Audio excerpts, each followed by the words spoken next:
E aí pessoal, firmeza total. Então eu vou regravar esse vídeo. Na realidade foi uma aula que eu fiz ao vivo, só que por questões de internet, né, ficou um delay muito grande entre a fala, o vídeo, o movimento do mouse. Então eu optei por regravar essa aula, refazer ela, tá? Para vocês terem um conteúdo um pouco melhor e acessível na hora da explicação, porque minha explicação ela casa muito com o que eu estou querendo mostrar naquele exato momento e destacar no slide, tá? Então é importante que a gente tenha esse conteúdo o melhor organizado possível. Então, aqui a gente vai falar de civilização romana mais uma vez, né? Então a questão que a gente vai trabalhar aqui basicamente são dos três períodos, né? A civilização romana ela tem um período da monarquia até 509, que há a derrubada do governo monárquico, né? Do rei, e se forma a república, e posteriormente a gente vai ter o período de império, alto e baixo império, né? O alto império que põe a expansão e o baixo império quando começa já a ruir esse sistema romano de, de civilização, né, basicamente. Então aqui na foto, né, essa é uma foto, a gente tem o Coliseu atrás, né, a entrada do Coliseu, pelo menos o restante, né, que foi deixado a partir, né, de tudo aquilo que aquela civilização passou naquele momento e a gente vai falar um pouco, beleza?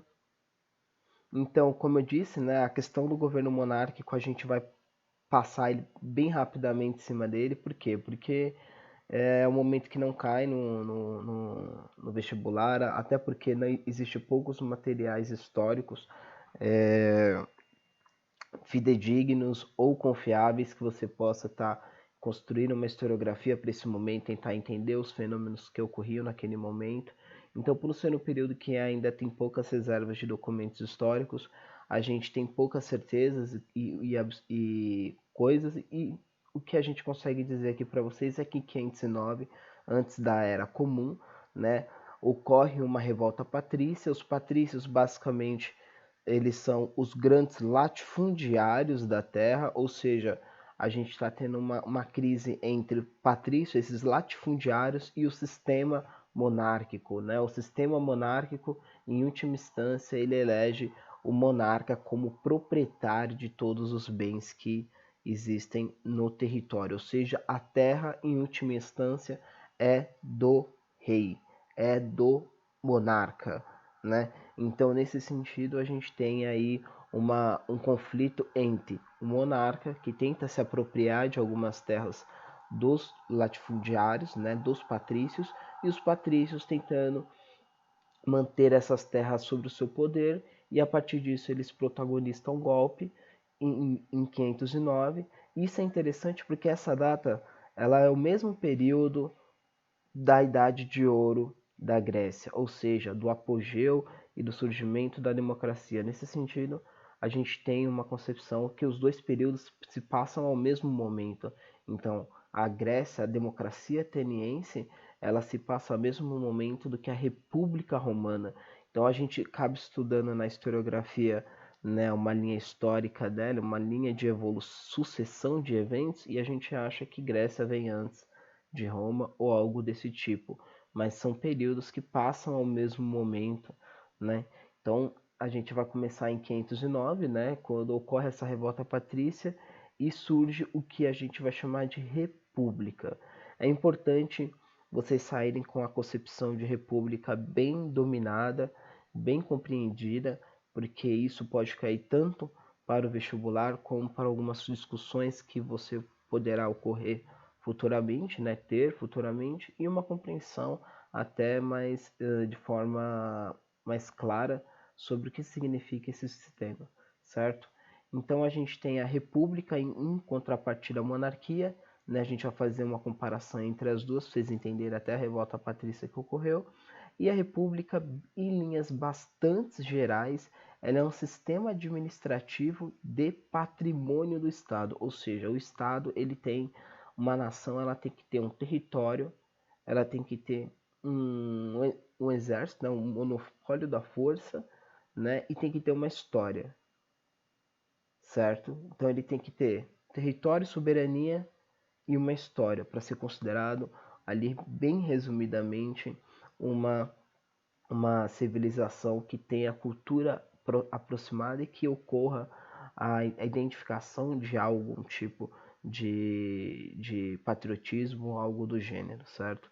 Então, nesse sentido, você precisa ter a terra. A terra é fator fundamental para você ter um delineamento, um espaço, é um fator fundamental para você ter um estado. Então, nesse sistema, o que a gente está discutindo? A administração desse espaço.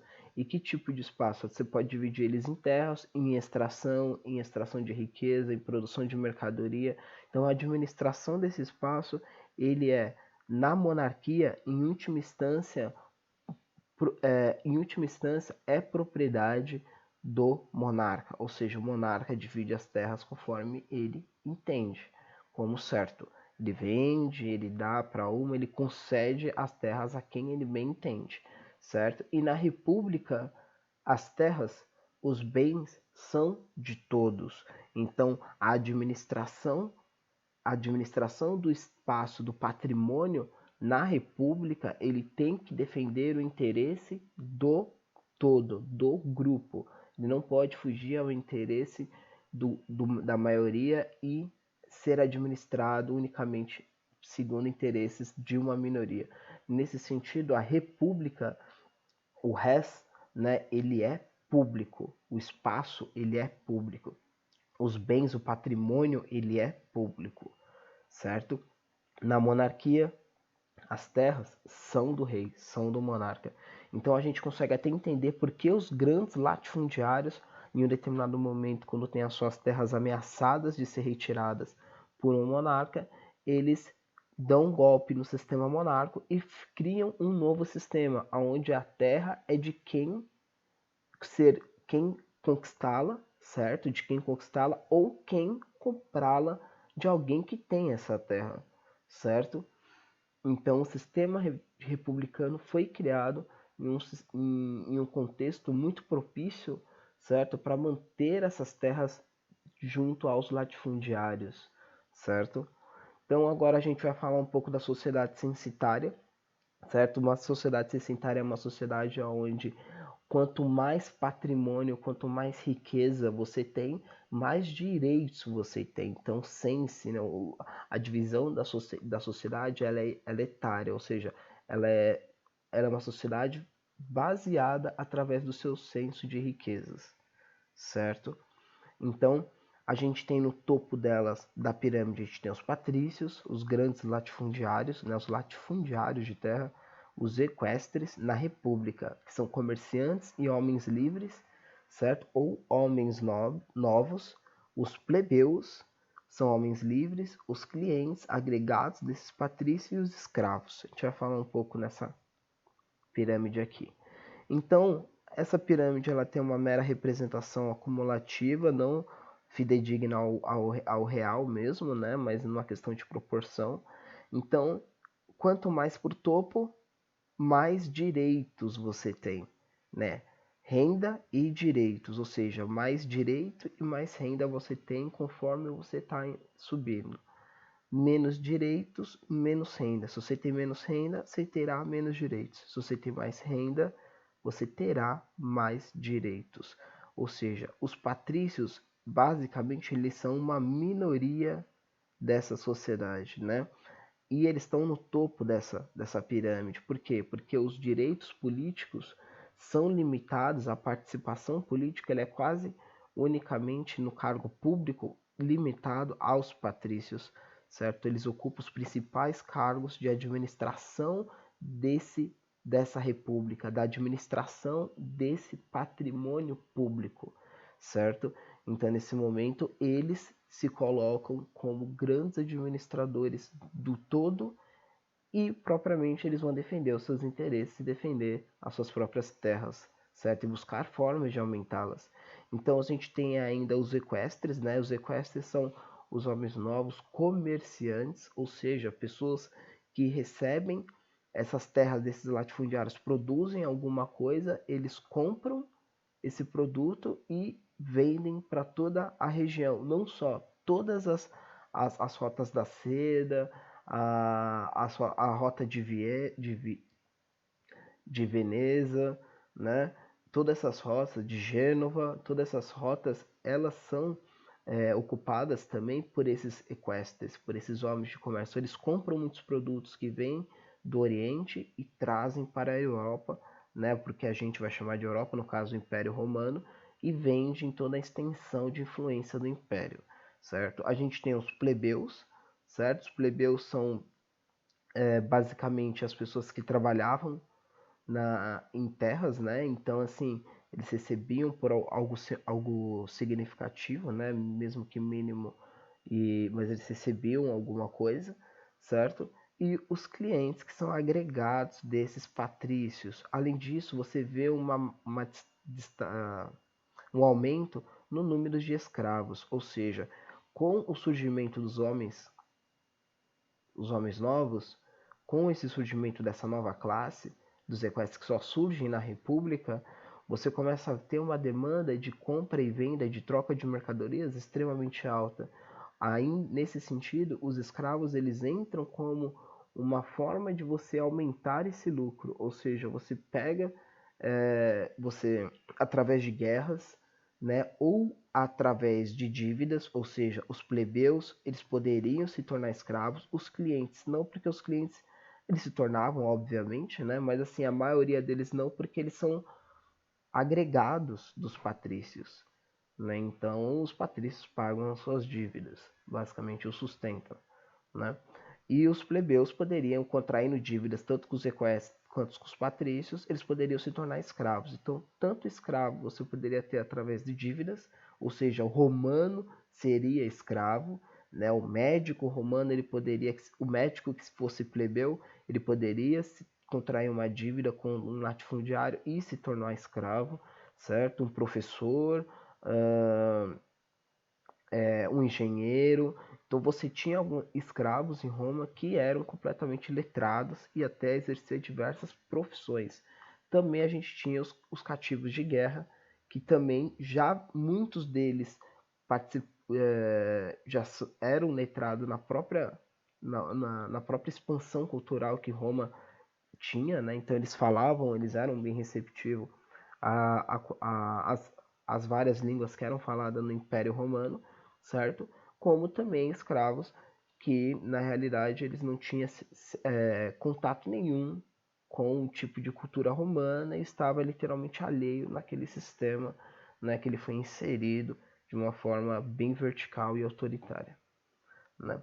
Então a estrutura política de Roma basicamente, né, a gente tem os patrícios, né, as assembleias patrícias, ao todo são 98 assembleias, né, 98 centúrias, então cada centúria tem 1000 patrícios, cada centúria tem 1000, ou seja, se você tem 98 centúrias, você pode ter 9.800 votos, né, sendo que cada centúria tem 1000. No outro lado da divisão de votos, né, você tinha assembleias plebeias e essas assembleias ao todo eram 95 assembleias.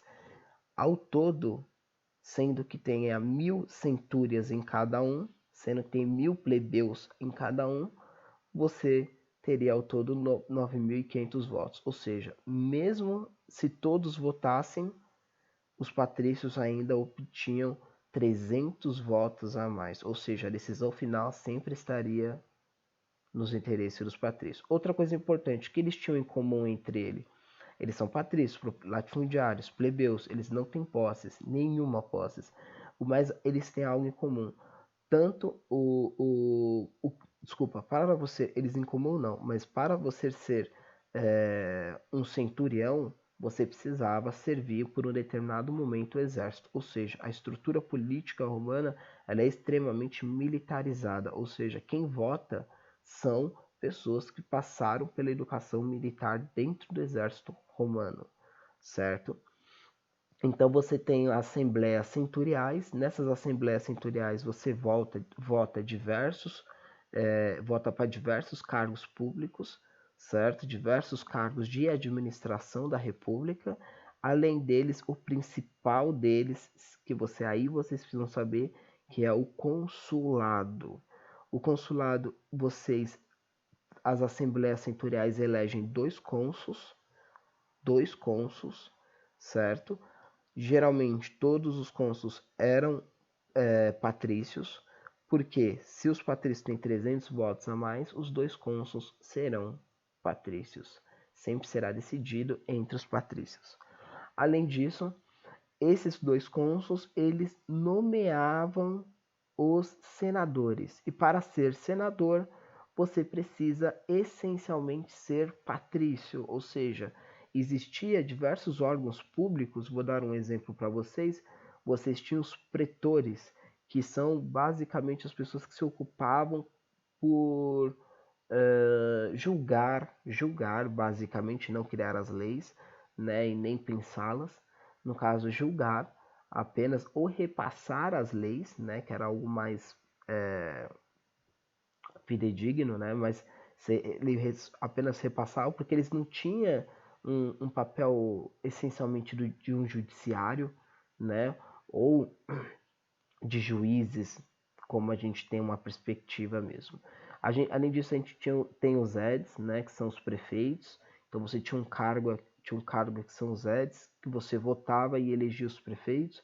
Você tem os questores, que são um cargo, além do consulado, você tinha os questores, que são as pessoas que controlam o tesouro público, né, o tesouro da República, e além disso, além do consulado e do Senado, dos questores, dos EDs e dos pretores, você tinha os censores, que era um grupo de pessoas que você votava, né, os patrícios e os plebeus votavam, e eles eram responsáveis pelo censo da civilização romana, ou seja, ele dividia, era ele que era responsável em olhar caso a caso quem seria patrício ou quem seria plebeu. Ele dividia a sociedade romana através da renda, certo? Então os censores, eles iam até o contato com os romanos, viam as posses que ele tinham, faziam um censo disso e encaixavam ele em uma determinada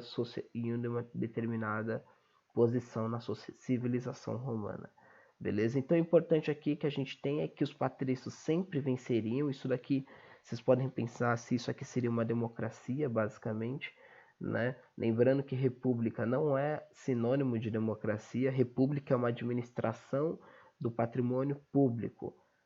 Democracia é uma forma de participação política. Uma é uma forma de participação política, a outra é de administrar o patrimônio público. Ambas têm objetos diferentes, então elas não são sinônimos, muito menos uma seguida da outra, né? A única coisa que você sabe é que quando cai uma monarquia, a única certeza que você tem é que vira república. Essa é a única certeza. Agora você tem repúblicas oligárquicas, você tem repúblicas ditatoriais, você tem repúblicas democráticas, você tem repúblicas de diversos tipos e repúblicas, inclusive, onde você repúblicas parlamentaristas, onde você tem ainda uma figura de um rei, né? Mas agora não vamos se aprofundar nisso, mas o que eu quero dizer basicamente é que a república ela não é sinônimo de democracia, né?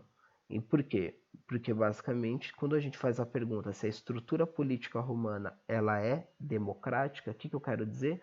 Se o voto de todos vale a mesma coisa, se a liberdade de participação ela é defendida a todos e o que vence é o voto na realidade. E quando a gente vê a estrutura política, ela é desigual, né? Na democracia, a estrutura política tem que ser isonômica, minimamente para existir uma democracia.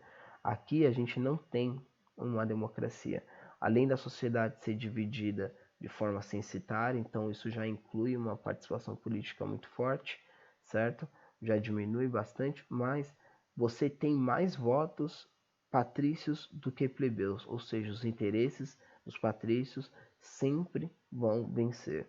Então, mesmo que você veja voto, não quer dizer que a República Romana ela é democrática.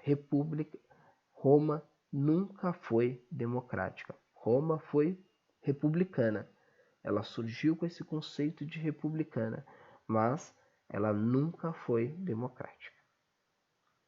Além disso, só para fechar isso daqui, o Senado, né, que são os cargos ocupados pelos patrícios, eles são legisladores, ou seja, eles redigem as leis que vão vigorar em toda a administração do bem público.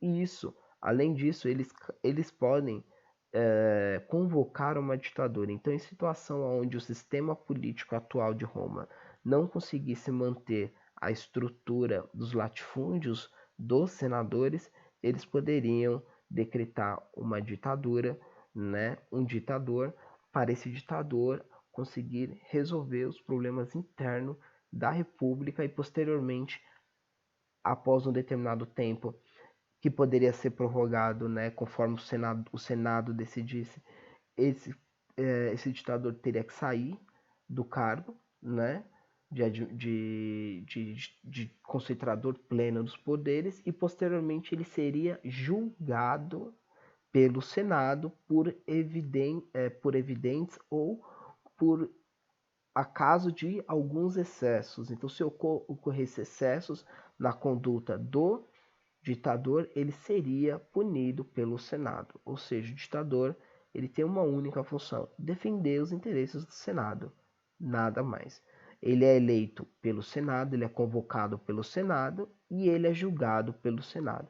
Se em algum momento esse ditador se voltar contra o Senado, quando terminar o mandato, quando ele tiver que sair do cargo, o Senado irá julgá-lo às suas ações, certo? Ou seja, ele é subordinado ao Senado. Isso é o que a gente, teoricamente, os senadores querem. Não será isso que irá acontecer. Então, quando a gente fala de participação política, a gente viu que a Roma não é democrática, a gente viu que a Roma é uma civilização censitária, ou seja, quanto mais renda, mais direitos você vai ter, ou seja, e como que você consegue aumentar essa participação política? Basicamente, se precisa de terras, certo? Então você começa a surgir um tema que é extremamente importante na civilização, na República Romana, que são os conflitos sociais, e a gente vai ver inclusive os produtos do conflito, né? Então o conflito ele foi entre os plebeus, certo? As pessoas que não tinham propriedades de terras ou pessoas que tinham pequenas propriedades de terra, ou seja, se não tem propriedade, se não tem riquezas, você tem menos participação política. Contra os patrícios, os grandes latifundiários e quem está no topo da pirâmide em relação a direitos, mais propriedades, mais direitos. Essa disputa basicamente ela se deu por terras, ou seja, os plebeus queriam ter acesso à terra, consequentemente ter acesso a mais direitos políticos e participação política dentro da República Romana, e essa questão costuma ser chamada dentro da historiografia como questão agrária, tá? Então aqui tem um esqueminha da hora para a gente entender, mas o interessante aqui, o principal, é que a gente precisa entender que a questão de terras dentro de Roma está diretamente relacionada a direitos. Então os conflitos sociais que ocorrem, eles são basicamente porque a classe menos favorecida está buscando mais participação política através do que? De terras. Isso eles entram em confronto basicamente porque os plebeus entendem que a administração que ocorre da República ela é desigual, que favorecendo os patrícios e desfavorecendo eles.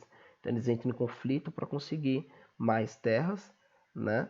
E, consequentemente, uma isonomia política que era desigual, como a gente viu na estrutura política. Então, os conflitos sociais, né, como eu disse, se deu entre plebeus e patrícios, e isso acabou acarretando dentro da civilização romana o que a gente chama de reforma legislativa, né? Essas reformas, a gente vai falar pontualmente algumas coisas interessantes sobre elas, e os principais eu preciso que vocês prestem bastante atenção em mim. Então a gente tem o tribunato da plebe, né? O que é o tribunato da plebe? Certo? O tribunato da plebe são 10 plebeus que são eleitos unicamente por votos plebeus, né? E esses 10 plebeus, eles têm poder de veto sobre o Senado. E você fala, caramba, mano, agora os caras ficou louco, tio. Agora a treta ficou 1000 graus. Porque se você tem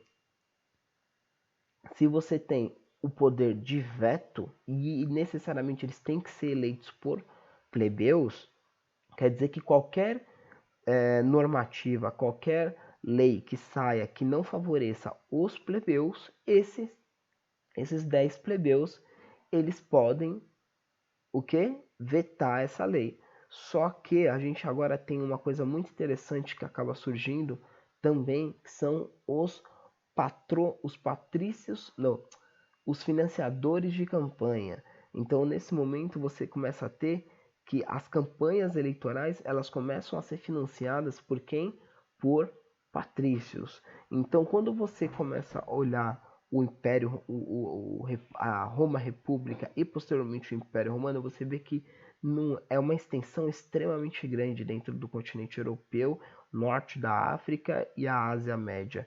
Então a gente vê tanto que por ser uma extensão extremamente grande, você conseguir o custo eleitoral, o custo de uma campanha é extremamente elevado. Você precisa ter bens e riquezas para conseguir fazer uma campanha, agarinhar votos e ser eleito como um tribuno da plebe, certo? Levando em consideração que você tem 95 centúrias, então no mínimo você não vai precisar, você não pode ir em uma, em duas, em três centúrias, você vai ter que ir em muitas centúrias, certo? Então o custo da campanha é muito alto e esse custo não consegue ser arcado pelos plebeus que não têm muitas propriedades.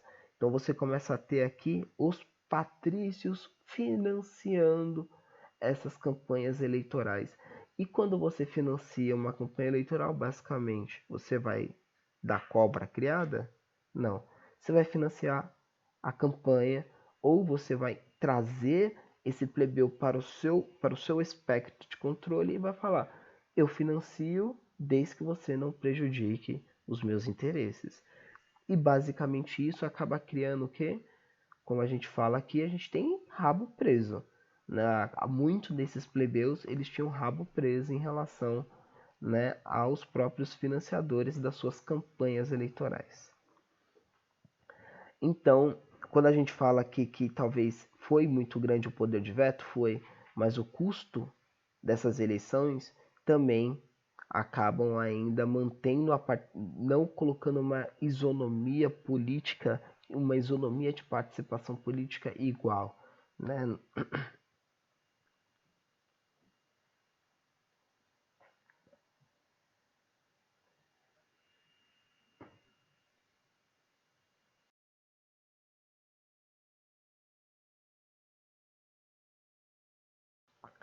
Então agora a gente vai falar dos conflitos sociais, né? Continuando os resultados desses conflitos da questão agrária, né? Então os, o, os patrícios eles começaram a fazer essas leis com o intuito de acalmar a plebe, né? Para ver se eles conseguiam acalmar a plebe, né? Mas ainda tentando de alguma forma manter a estrutura de poder centralizada em cima dos seus interesses e da sua decisão final, certo? Então você começa a ter aqui a, uma lei, né, que se chama os decêndiros, né, que são 10 legisladores que vão escrever as leis. Essas leis vão ser chamadas de leis das 12 tábuas.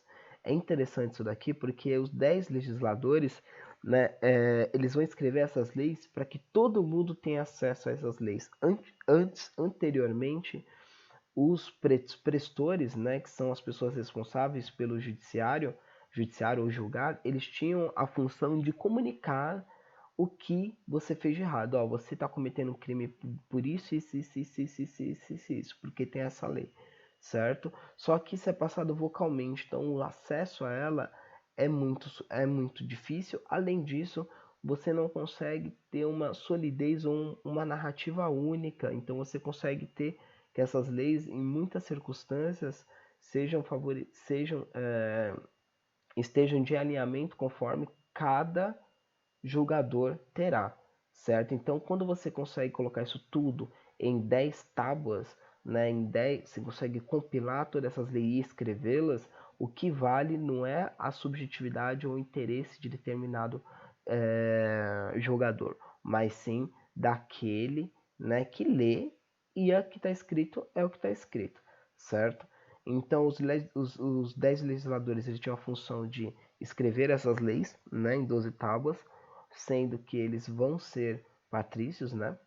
A igualdade jurídica entre o patrício e os plebeus poderia ter ocorrido nesse momento, né? Então você acaba tendo alguns empecilhos, mas basicamente de uma forma superficial ocorre uma igualdade jurídica entre os patrícios e plebeus, ou seja, todos devem responder, ambos, tanto os patrícios como os plebeus devem responder criminalmente ou responder às leis das 12 tábuas, respeitar, tanto os patrícios como os plebeus deveriam respeitar as leis das 12 tábuas.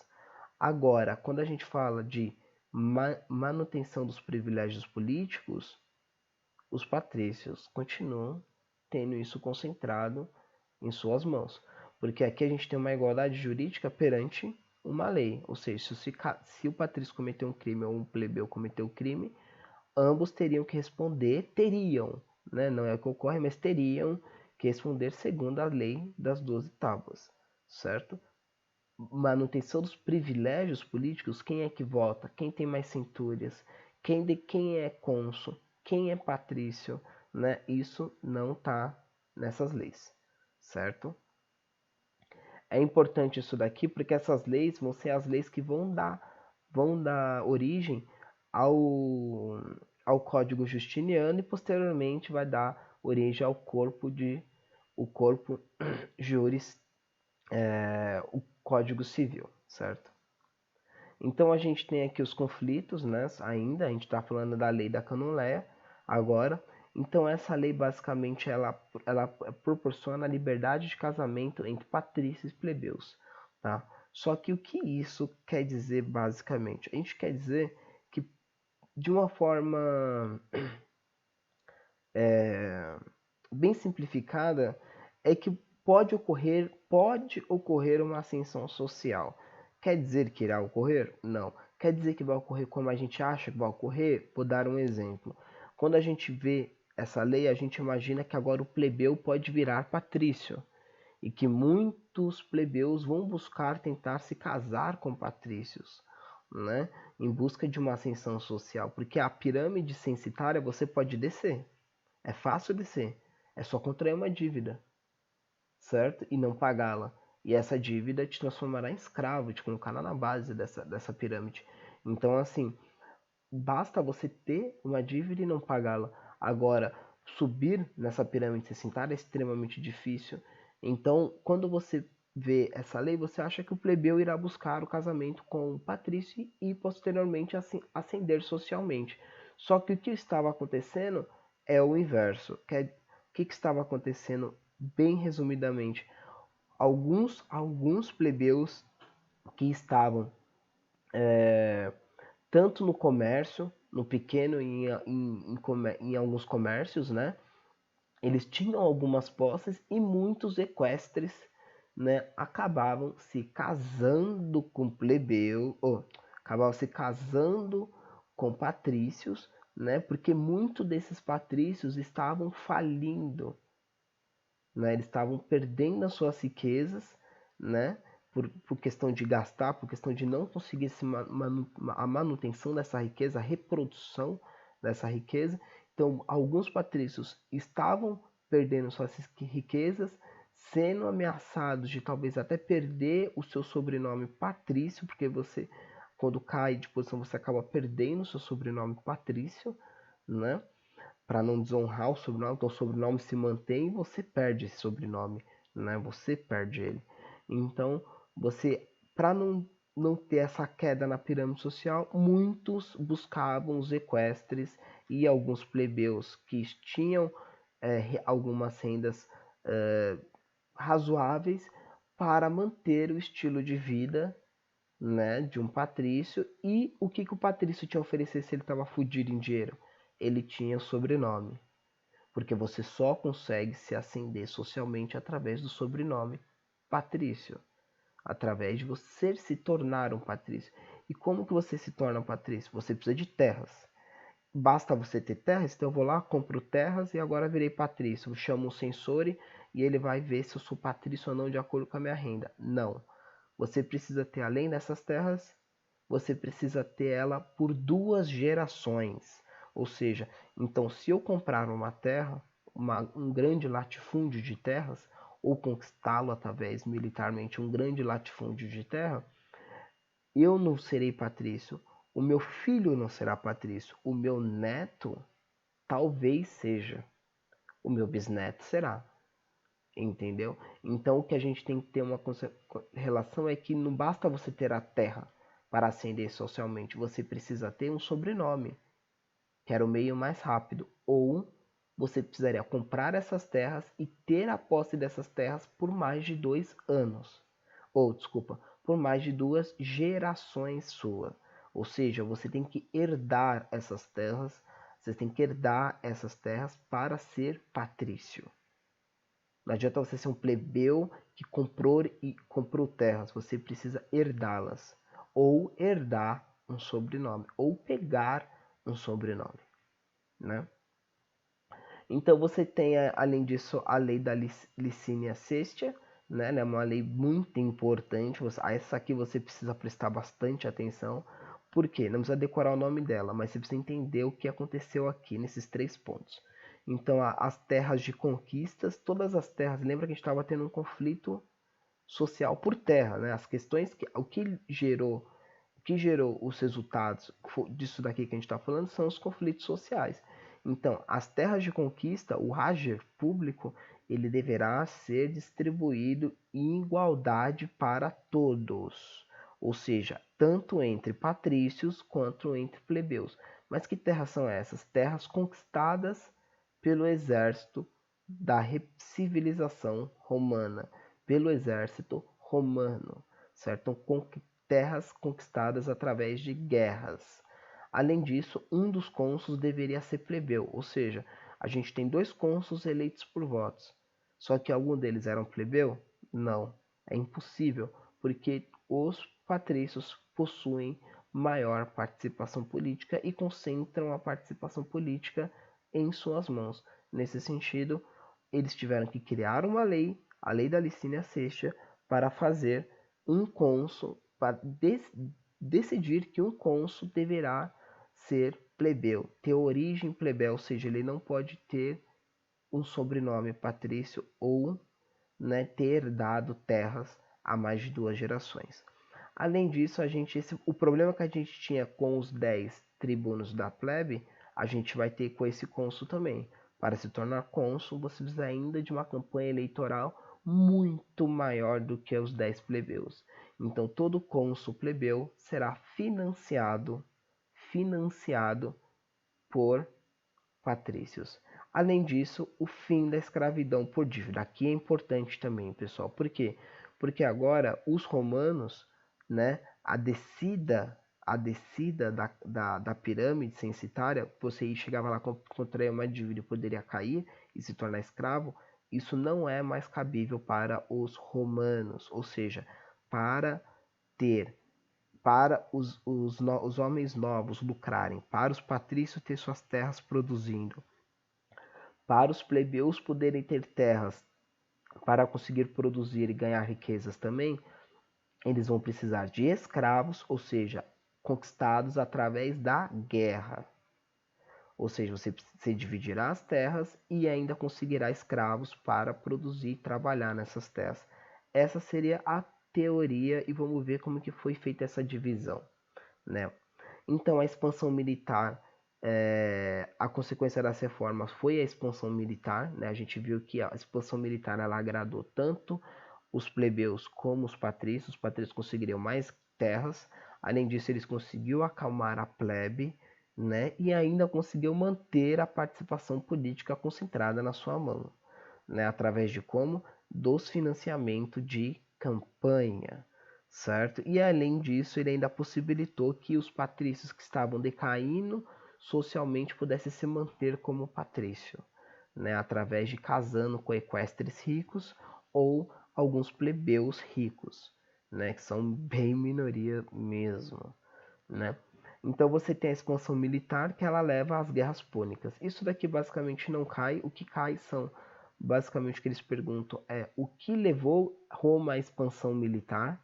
Aí você tem que lembrar que foi a questão agrária, né? E o resultado dessas questões foram as leis que a gente citou. Não precisa saber todas, mas você precisa lembrar de uma ou outra característica de cada uma. Isso já ajuda você a responder tranquilamente as questões, tá?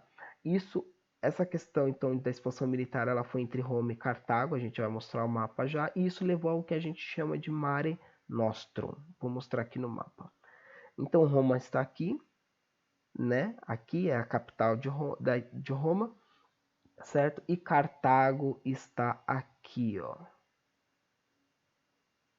Tá? Então, tanto Roma como Cartago, eles são pontos, ainda mais Cartago, né?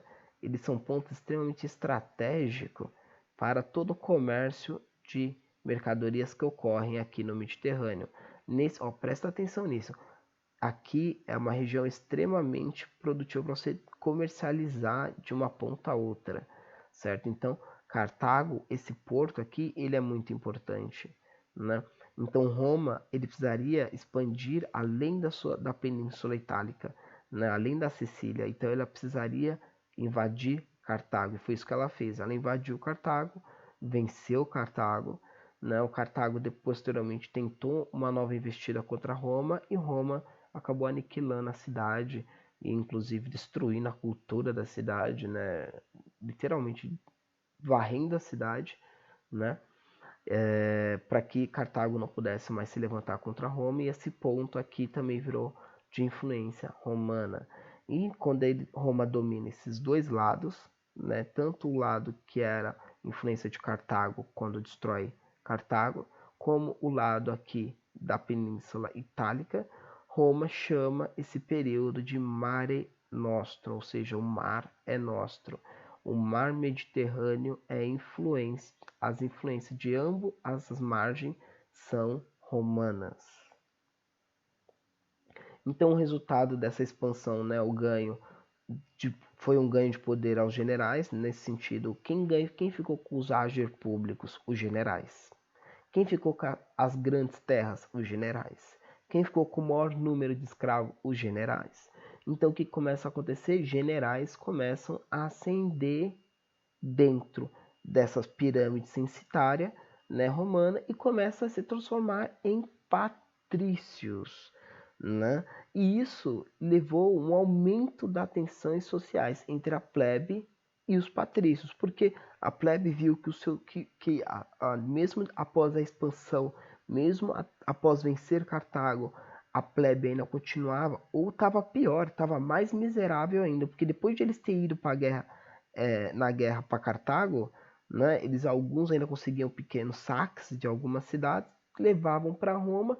Quando chegava lá, a situação era completamente diferente. Ele não tinha terras para trabalhar, plantas, não tinham nada, só o saque que ele tinha. Isso bem rapidamente se esvairia, né? Porque você está falando de saques pequenos mesmo, saques individuais, não saque de um exército, né? Mas os saques individuais que muitos plebeus dentro do exército conseguiam fazer. Isso acabou aumentando as tensões entre eles. E muito desses plebeus, eles eram do exército. E quem começou a ganhar mais terras e se transformar-se em patrícios?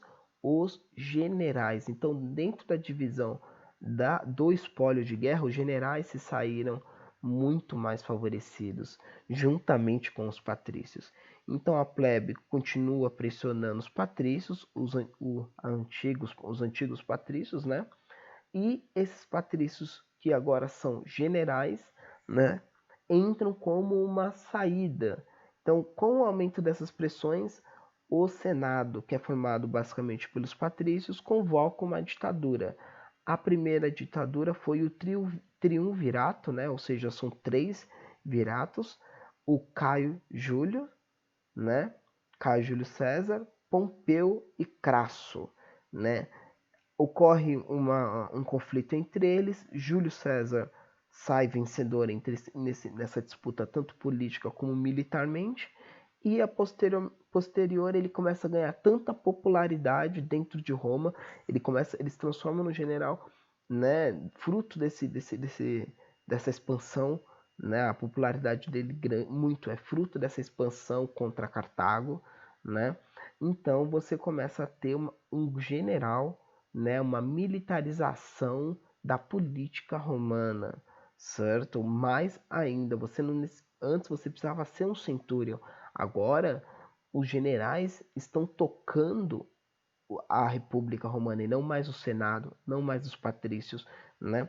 Porque o general ele fecha o Senado e depois, quando ele sair do poder, ele convoca o Senado e esse Senado julga os seus crimes.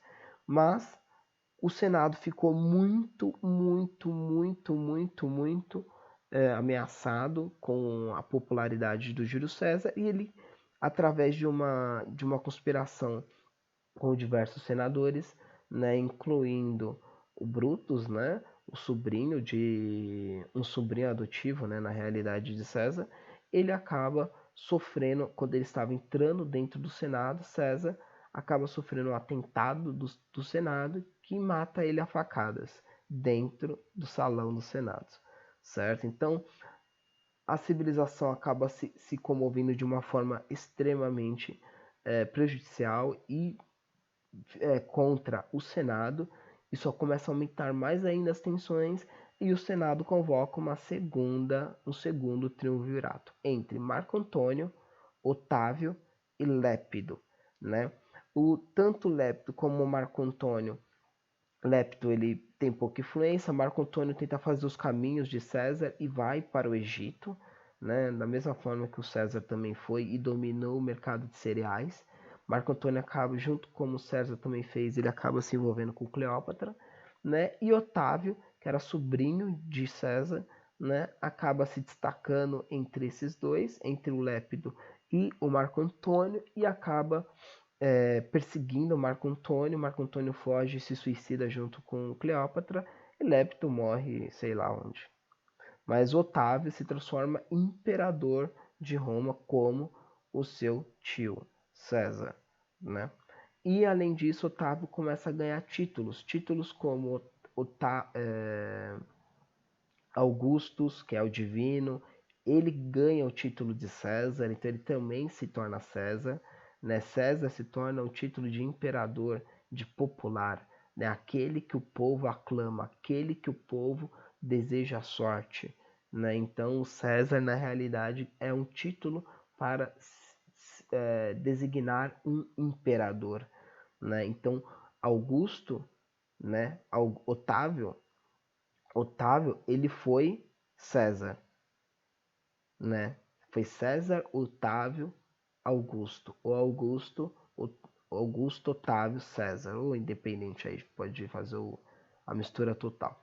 Né? Mas o que eu queria dizer é que César ele é tão impactante dentro da história romana que ele se transforma, seu nome se transforma em um título para se designar o imperador, certo? Então aqui a gente tem algumas conquistas do Império Romano, né? Então a gente viu que eles aqui, ó, Roma está aqui, eles destruíram Cartago aqui, dominaram todo o norte da África, inclusive aqui, ó, o Líbano, né? A Síria aqui em cima, certo? A Ásia Média, ó, Constantinopla, certo? A antiga Grécia aqui, ó, os Balcãs, né? E domina toda essa região, Macedônia, o norte, inclusive o Império Gaulês, né? E os visigodos aqui, ó, na Espanha, certo? Então, o Império Romano fica extremamente grande, e isso envolve, ó o lago que permeia ele aqui, o Mar Mediterrâneo e o Mar Negro. Né? Então, todos esses dois mares aqui são importantíssimos e a influência de Roma domina por toda essa região. Toda. Se você quer navegar aqui, você precisará estar confluente aos interesses romanos. Senão, com certeza, você não navegará muito.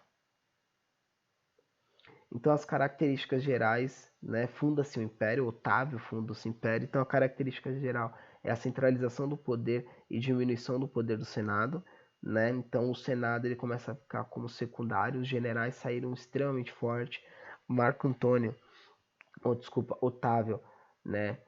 Ele saiu extremamente forte da disputa com Marco Antônio, certo? Então, além dele ser um grande ganhar títulos como Augustus, o Divino, ele começa a centralizar esse poder, diminuindo cada vez mais o Senado, a ponto de muitas vezes até fechar o Senado ao bem da sua decisão. Então a expansão territorial romana, né, do século II, antes da Era Comum, ela proporcionou aquilo que a gente chama de Pax Romana, ou seja, todos os povos que poderiam ameaçar Roma, inclusive só os germânicos, né, que está aqui em cima, mas todos os povos que poderiam ameaçar Roma, eles estavam sob agora influência da esfera ou da administração ou pagando impostos para os romanos. Então, eles chamam isso de pax, porque isso a guerra não é mais ameaça para Roma. Nenhum inimigo exterior pode atacar por ele estar tão grande e por ele estar tão poderoso, certo? Então, a força de trabalho essencialmente escrava ela começa a certo? Então, no Império Romano você tem um número de escravos dando um salto, mas ao mesmo tempo você tem lá na frente, quando eles expandem o máximo que eles conseguem, ele começa a cair, né? E a Pax Romana é importante também porque acaba os conflitos civis, porque esses generais eles eram tão influentes, tão adorados pela plebe, porque muito dessa plebe faz parte das falanges desses generais, certo? O plebeu ele tem, para você votar, você precisa servir o exército. Então, tanto o plebeu como o patrício, eles votam.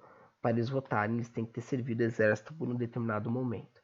Então, todos esses plebeus que antes estavam brigando com esses patrícios, agora eles começaram a seguir os seus generais, porque os generais pagavam seus soldos, né? Quem dividia, quem dava o salário, o soldo para o plebeu era o general. Então esse poder, né, de pagar, de manter a sobrevivência desse plebeu, trazia a lealdade desse plebeu ao seu redor, né?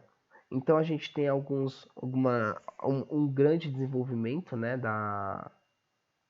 um grande desenvolvimento da civilização romana. Então você começa a ter expansão, né, da cultura e uma coisa que a gente tem importante aqui também, tanto da arte como da arquitetura, é os aquedutos.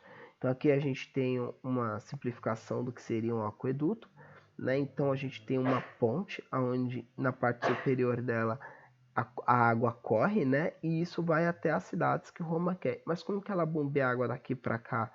Através de um declínio, né? Então, a tantos metros existia uma variação de um degrau de alguns centímetros, né? Então, tantos metros, outro degrau de alguns centímetros. E isso proporcionava que a água tivesse um fluxo. Além disso, tem depósitos, né? Eles faziam depósitos de sedimentos, aonde a sujeira da água poderia até ficar e a água chegar até de forma quase filtrada, né, nesses containers de armazenamento próximo às cidades que eram abastecidas. Esses aquedutos, Roma espalhou por toda a Europa. Você tem aqueduto na França, na Espanha, você tem aqueduto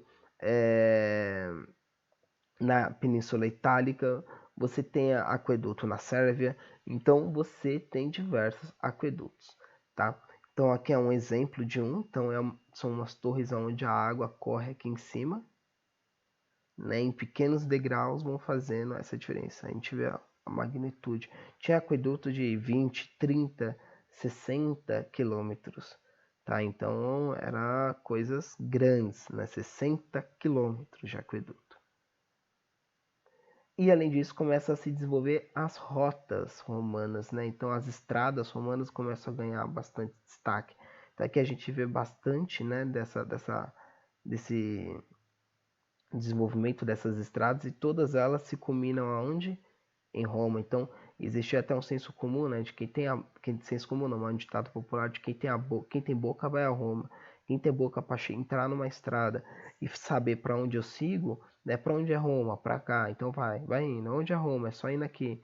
Quem tem boca, né, chega em Roma. Por quê? Porque todas as estradas são direcionadas a Roma. Agora a gente vai fazer uma questão, tá? Então, o Unesp 2018, aqui a gente tem um mapa, né? Aqui é o continente europeu, a Roma está aqui, né? Norte da África, continente africano, aqui a gente tem o Egito, aqui a gente tem a antiga Cartago, né? Agora virou colônia romana, aqui a gente tem os fenícios que viraram colônia romana também, Península Ibérica. Vamos dar uma olhada aí no texto. Então, o mapa do Império Romano na época de Augustus, né? Está falando basicamente de Otávio, né? Em 27 antes de Cristo e 14 depois de Cristo, demonstra a dificuldade das tropas romanas de avançar sobre territórios da África e concentração dos domínios imperiais do continente europeu. É isso que ele mostra. Eles já dominaram o norte inteiro da África aqui, velho. A resistência do Egito e de Cartago que conseguiu impedir os avanços romanos sobre os territórios. Egito, Cartago. Sobre influência, né? Já exclui. A conformação ao maior império da antiguidade e a imposição do poder romano sobre os chineses e indianos. Eles nem aparecem no mapa, o indiano e o chinês, velho. Ele nem aparece no mapa. Ele tá falando, o mapa demonstra o quê? Né? Nem aparece no mapa. Então vamos pular. A eminência de conflitos religiosos resultantes das tensões provocadas pela... Cara, o mapa é cinza e laranja, velho. Só se isso aqui for uma cruz, velho. Tá ligado? Não, não é, velho. Não é, não.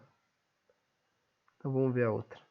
A importância do mar Mediterrâneo para a expansão imperial e para a circulação entre as áreas de hegemonia romana. Vamos dar uma olhada aqui. O que tem aqui no meio? O mar Mediterrâneo. Se de um lado margem é a influência romana e do outro é, como você chega de uma margem a outra? Ou por rotas romanas ou pelo mar. Então, o mar Mediterrâneo, basicamente, ele tem importância fundamental. E aí que a gente chama também de Pax Romana. Né? Então, a alternativa certa é a letra E. Então, a gente vai falar um pouquinho agora do auge, né? Do finalzinho do auge para a queda do Império Romano. Então, a gente tem duas coisas interessantíssimas, né? Que a gente vai falar aqui, que é o evergetismo. Isso daqui não é populismo, já para começo das ideias, já do papo reto mesmo, não é evergetismo, é diferente de populismo, é completamente diferente. Falar que é igual é cometer anacronismo, e isso sim é um problema, né? Cometer anacronismo, isso sim é um problema. E além do evergetismo, a gente vai falar do pão e circo. O que é evergetismo? Basicamente, é a realização por membros da alta elite, né, romana através de doações e financiamento de construções de obras públicas. Ou seja, evergetismo ele representa, como está dizendo aqui embaixo, basicamente o ingresso à vida pública. Então, quando você fazia esse tipo de ação, o evergeta, né, quando você fazia isso, você basicamente estava mostrando para aquelas pessoas que futuramente irão votar em você que você é uma pessoa poderosa que pode trazer grandes avanços para a cidade. Ou seja, além de você mostrar sua caridade através de doação, eu vou cuidar de vocês, eu vou cuidar dos pobres, eu vou cuidar dos menos favorecidos, eu também vou financiar construções de obras públicas. Eu com a minha riqueza, eu proporciono construir pontes, eu consigo construir aquedutos, eu consigo construir monumentos, trazer pirâmides, tá ligado? E colocar aqui em Roma, certo? Imagina se eu administro a república inteira. Então o evergetismo, ele era uma forma de algum patrício, né, de algum general, né, tem que mostrar para a população que ele está ingressando na vida pública. Por que isso, ingressando? Quer dizer que os jovens não faziam isso? Não. Quer dizer que chegava um determinado momento que, após ele conquistar grandes extensões de terra, alguns generais começavam a fazer esse tipo de ação para mostrar, olha, daqui a pouco eu vou começar a votar, eu vou começar a me candidatar também. Então lembra que uma vez eu ajudei você, que eu tenho um potencial de construir isso e aquilo, porque eu sei como fazer as coisas acontecer, né?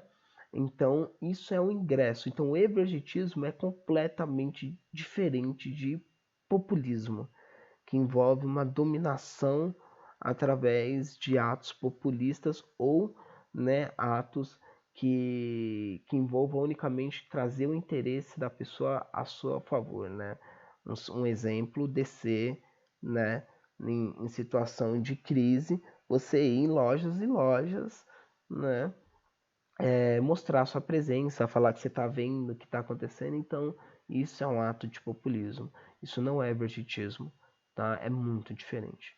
Além disso, você tinha outra forma de controlar a plebe, né, que era o pão e circo. Basicamente, né, o pão e circo, o objetivo era o controle social sobre a massa popular, como eu já disse, e as características básicas que a gente via nesse pão e circo, ele ocorria basicamente na foto que a gente mostrou no início, né, do Coliseu. Então você tá acontecendo lá os combates no Coliseu, né? Tudo que acontecia no Coliseu ele simbolizava combates, ou seja, ele tem um caráter extremamente militar, né? Então a civilização romana, para tanto a participação política como a vida, né, como a divisão em classe, tudo isso está relacionado ao poder militar. Ela é uma sociedade extremamente militarizada, né? Então, tanto o lazer quando não tem guerra, não tem pessoas mais para guerrear, para expandir, né? Que foi o que aconteceu, que está acontecendo no Império Romano nesse momento.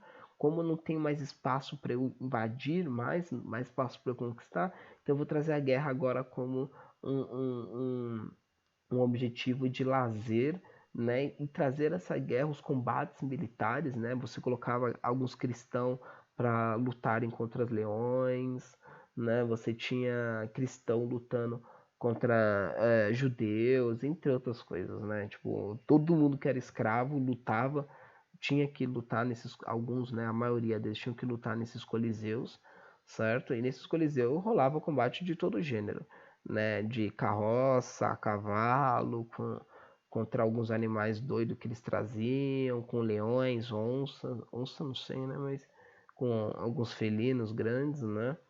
Então, tudo isso acontecia. Então, isso tem um caráter extremamente de controle, né? De dar comida para aquela plebe que está com fome. E, além de dar comida, você dá circo, você dá entretenimento. Qual é o tipo de entretenimento? Um entretenimento militarizado, né? Onde você vê o quanto você é superior ao outro. Porque você não está lá embaixo no Coliseu, né? Agora, eles estão até trabalhando o conceito tipo de, ó, você não pode se tornar escravo, porque a gente aboliu a escravidão por dívida, certo? Então, assim, você nunca vai estar lá embaixo no Coliseu, certo? Porque você, quem está lá, é escravo, você não é escravo. Então, existe até um poder, uma forma de simbolizar o poder do plebeu contra o escravo, né? E trazer uma superioridade, inclusive acalmar esse plebeu, né? Que está sendo oprimido constantemente pelo patrício acima dele.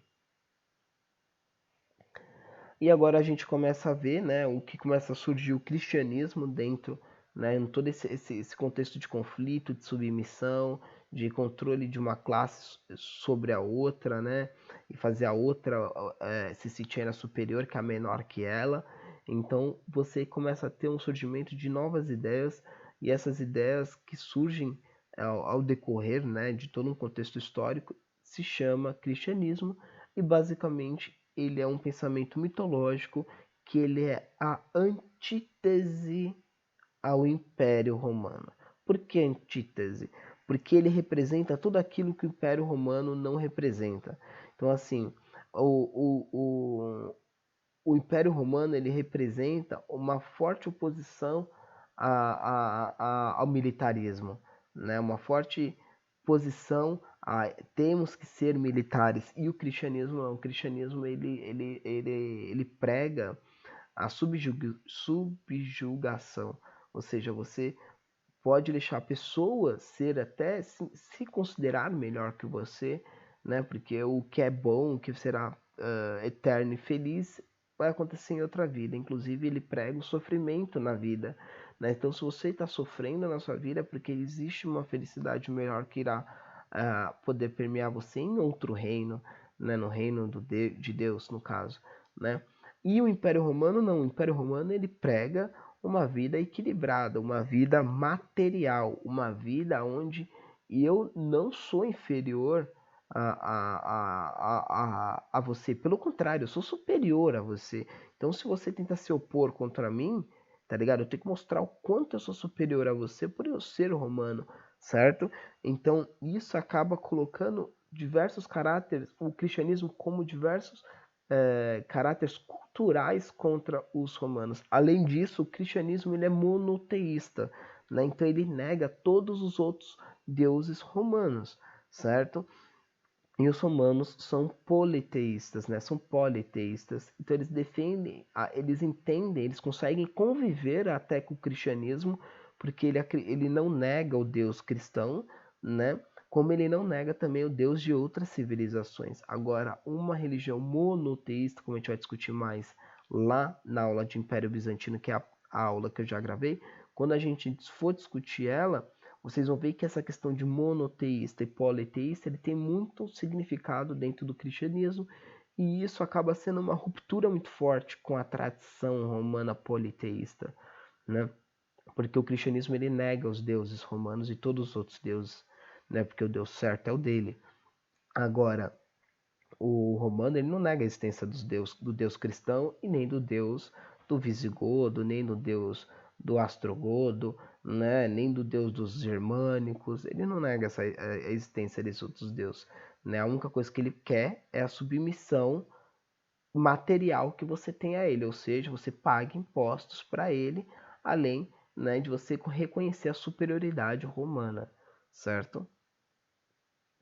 Então, o resultado disso, né, desses diversos conflitos que o cristianismo acaba tendo dentro da civilização romana, começa a ressurgir diversas perseguições aos cristãos. Então, muitos desses cristãos, eles eram jogados dentro tratados como escravos, né, e eles eram jogados dentro do Coliseu, né, propriamente para ser mortos. À vista é o entretenimento da plebe e dos senadores, dos patrícios que frequentavam o Coliseu. Então a consequência do embate, né, foi a expansão cada vez mais entre o cristianismo, porque a gente tem aqui uma plebe, a gente tem um número de escravos extremamente grande. Então o cristianismo ele defende até o sofrimento, a felicidade através do sofrimento, né? Então isso acaba criando a ideia de que talvez a vida que essas pessoas estão passando sejam algo já pensado para elas serem felizes daqui a um momento, né? Então o cristianismo começa a ganhar grande espaço dentro da civilização romana e isso começa a preocupar e aumentar os embates cada vez mais, né? Então, quando a gente fala de baixo império, né, as características gerais basicamente presta atenção, o esgotamento da expansão territorial, o que isso acarretou? A dimensão territorial alcançada, né? Isso acabou acarretando uma dificuldade em administrar todo esse território, proteger esse território contra pressões, né, de povos germânicos, eslavos, outros povos indo-europeus, né, ficou cada vez mais custoso, tanto militarmente como através de dinheiro, proteger toda esse território imenso. Além disso, se você não consegue expandir mais, né, porque as linhas contra Roma estão sendo bem fortes, né, desses outros povos, se você não consegue expandir mais, você não consegue escravos. Se você não consegue escravos, você não consegue manter o sistema econômico de Roma girando, né? Então, a adesão ao cristianismo também é um dos critérios que os historiadores levam a isso, porque isso acaba rompendo com uma forte tradição romana, certo? Uma forte tradição romana. Então isso acaba levando também ao abandono da questão até de pertencimento romano e criando uma nova subjetividade quando a gente vê que os romanos colocam muito lá na frente, posteriormente, né, quase na queda de Roma, eles colocam o Teodósio, né, coloca o cristianismo como religião oficial de Roma. É nesse momento que o cristianismo rompe com a tradição romana por completo, né? Então, o imperador Constantino, em 306 a 337, estabelece a liberdade de religião, ou seja, nesse momento, Constantino não permite, né, que toda a perseguição contra os cristãos talvez seja punida através da lei das Canoleias, né, das 12 Canoleias. Além disso, ele dividiu o império em uma segunda capital, Constantinopla.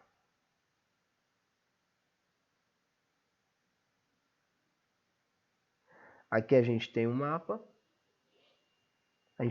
Então Constantinopla está aqui e o Império Romano está aqui. Basicamente, Constantinopla é a parte em amarela, né? A Constantinopla está aqui na realidade, mas o Império Bizantino é toda essa parte amarela da Ásia Média, Síria, né? Que é Israel hoje, o Egito e Cartago, né? Desculpa, Cartago não, pessoal. Aqui é Cartago. E aqui o Império Romano do Ocidente, né? Então aqui ó, a Espanha, Portugal, França, Alemanha, né? Os Países Baixos, Inglaterra, que a gente entende hoje como Reino Unido, né? E a Península Itálica, né? Então essa é a divisão entre os dois. Vale a pena pontuar aqui, né, que não foi o imperador Constantino, o imperador Constantino foi o fundador de Constantinopla, né, ele estabelece uma segunda capital, mas a divisão ela foi sacramentada pelo Teodósio em 1395. Então vamos fazer duas questões para terminar. Então a igreja foi responsável diretamente por mais de uma transformação formidável, né, Unesp 2017, e silenciosa nos últimos anos do Império. A vulgarização da cultura clássica, essa façanha fundamental da igreja nascente indica seu verdadeiro lugar e função na passagem para o feudalismo. A condição de existência na civilização da antiguidade em meio ao século séculos católicos da Idade Média foi o caráter de resistência da igreja. Ela foi a ponte entre duas épocas, né? A época antiga e a época moderna. O excerto permite afirmar corretamente que a igreja cristã tornou-se uma instituição do Império Romano e sobreviveu à sua derrotada quando da invasão dos bárbaros germânicos. Limitou sua atividade à esfera cultural e evitou participar das lutas políticas durante o feudalismo. Está estritamente errado. Manteve-se fiel aos ensinamentos bíblicos e proibiu a perseguição de imagens religiosas na Idade Média. Isso também está estritamente errado. Né? Quem fez isso foi o Império Bizantino, na realidade, que a gente seria na próxima aula. Reconheceu a importância da liberdade religiosa, né? Isso aqui também esquece. Lembra que ela é monoteísta. Combateu o universo religioso do feudalismo e propagou em meio aos povos sem escrito paganismo greco-romano. Isso aqui também completamente. Ou seja, a letra A tornou-se uma instituição do Império Romano e sobreviveu à sua derrocada quando a invasão dos bárbaros germânicos. Então aqui a gente tem o link no Drive onde tem alguns filmes para vocês verem, tá? Eu vou ver se eu consigo achar um filme legal. Um filme que eu tenho que eu posso subir para vocês é Spartacus, né? Spartacus ele mostra bem o período ali do primeiro triunvirato, né? Onde Crasso é o responsável por derrotar e crucificar 3.000 escravos, né? Nessa revolta do Spartacus, ao todo 12.000 escravos se revoltam e Crasso, né, derrota os escravos, né? Ele derrota os escravos e ele crucifica nas estradas romanas em torno de 3.000 escravos.